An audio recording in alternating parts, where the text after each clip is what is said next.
Welcome back to another Storytime tutorial. In the last tutorial, we went over creating our first story and assigning resources to that story. We also made the first 5 frames of our story. To check out that tutorial, just click the link in the description. In this tutorial, we're going to go over choice mode and frame fade. So let's get started. We left off with Karuta asking Jaden if he wants to do something fun. So let's get started on our 6th frame. We're going to set the dialogue and the pointer.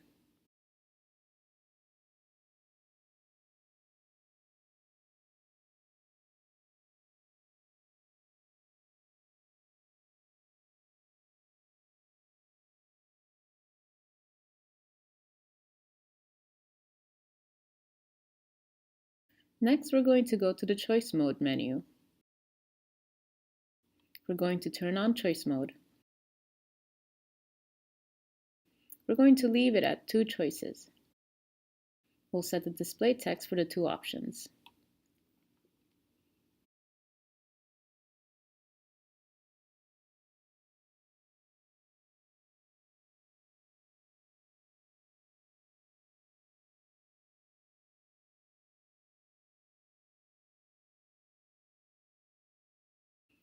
I'll leave it at that for now. Let's save the frame. We'll come back to this later. For now, let's work on our next frame. We'll work on the park branch first.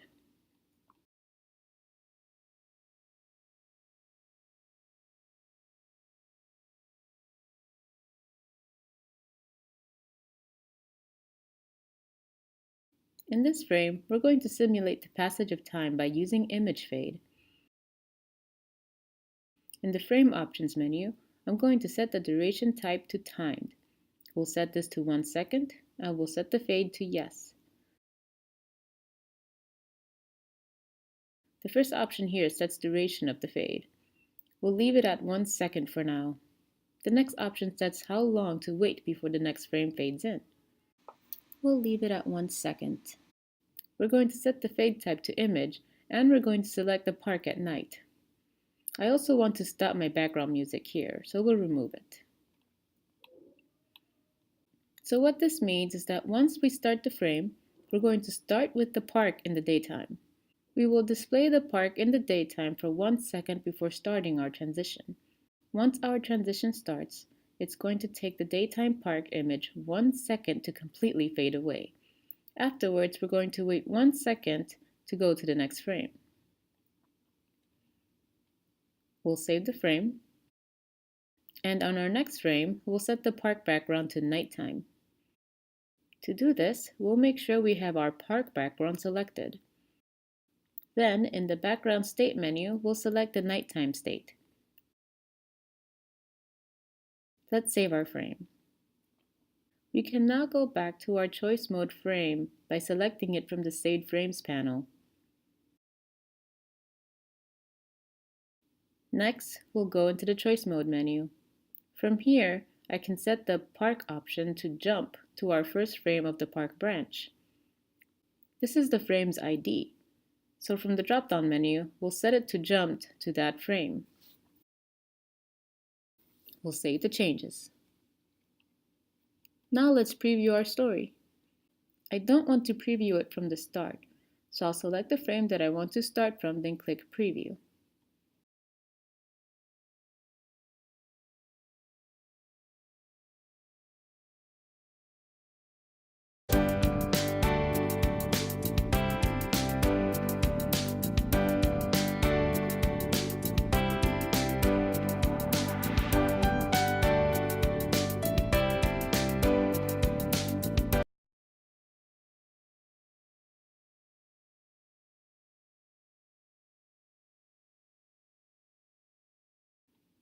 Looking good. Let's finish the park story branch.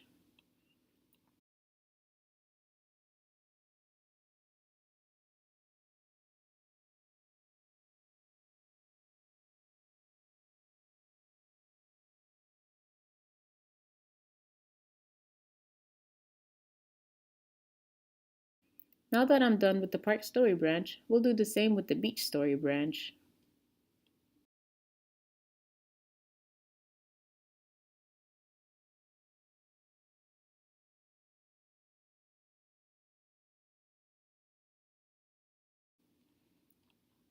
Now, just like before, I'm going to simulate the passage of time using an image fade.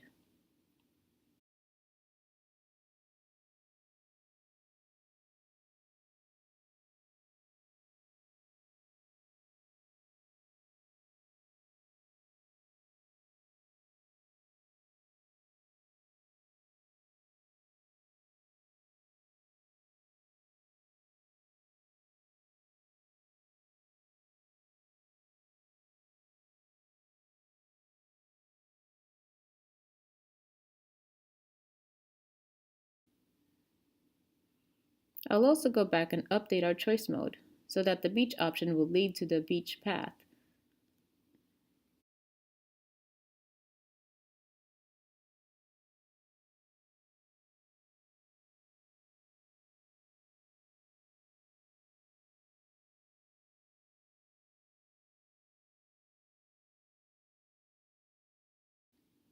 I'm not going to update the parameters yet. We'll do that in the next tutorial.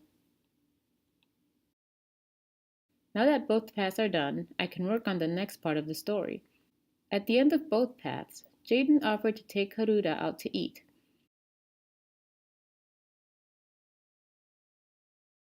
So both paths will lead to this frame.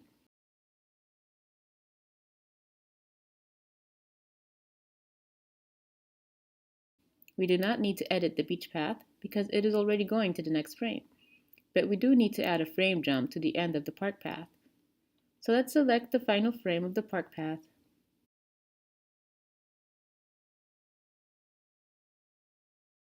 In the Frame Options menu, we can see the frame is set to go to the next frame. We don't want it to go to the next frame because this is the start of the beach path. Instead, we want it to jump down here to the start of the cafe. This is the frame's ID, so we're going to set the frame to jump to that ID. We'll save the frame.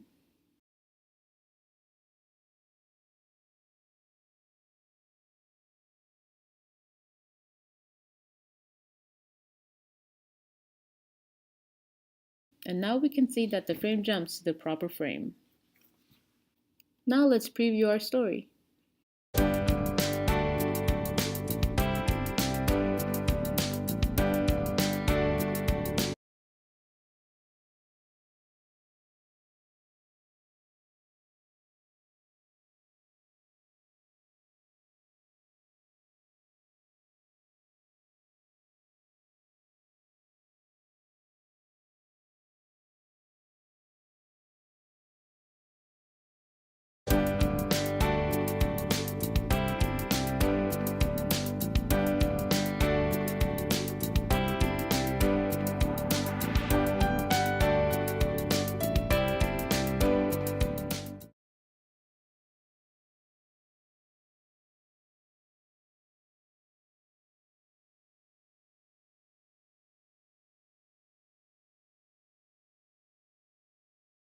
In the next tutorial, we'll finish up our story with parameters. If you enjoyed this video, please give it a thumbs up and be sure to subscribe for more Storytime videos.